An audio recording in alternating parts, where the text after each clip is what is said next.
মানে ভগবান না চাইলে না এসব জায়গায় আসা যায় না। আমি অনেক বছর ধরে চাইছি এই জায়গাটায় আসবো, কিন্তু কোনো মতে পসিবল হচ্ছিল না। তো আজকে একটা কাজে বেরিয়েছিলাম, এখানে আসবো সেটা মানে ধারণার বাইরে। আর যে ক্যামেরার পেছনে আছে তাকে অসংখ্য ধন্যবাদ যে আমাদের এখানে এটা হচ্ছে হবিবপুর স্কন।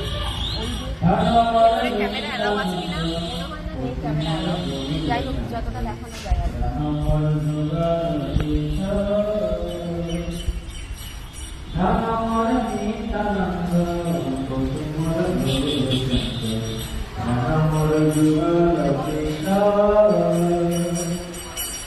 বৈষ্ণবের শিষ্য